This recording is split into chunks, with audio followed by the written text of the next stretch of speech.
नमस्कार। घटना चक्र बुक वीडियो के इस शैक्षणिक मंच पर आपका स्वागत है। हमारा उद्देश्य है ज्ञान को सरल, स्पष्ट और सुलभ रूप में आप तक पहुंचाना।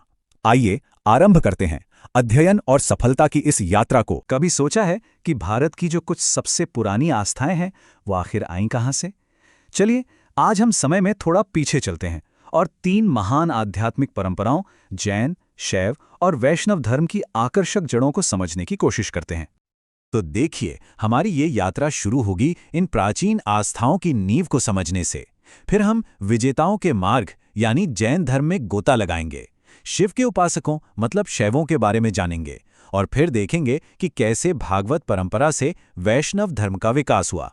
और आखिर में हम देखेंगे कि ये सब आज हमारे लिए क्या मायने रखता है। तो चलिए शुरू करते हैं।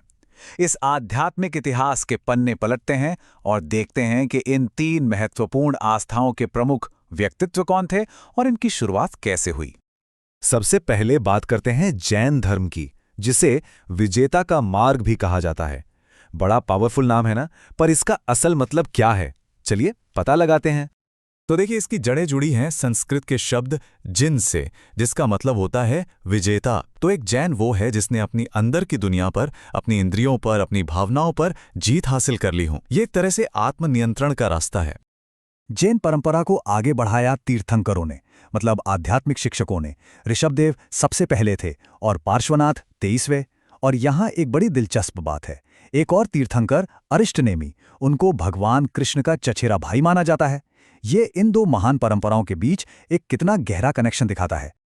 अब चलिए अपना ध्यान शैव धर्म की ओर ले चलते हैं। ये एक बहुत ही शक्तिशाली परंपरा है जो भगवान शिव के इर्द गिर्द केंद्रित है।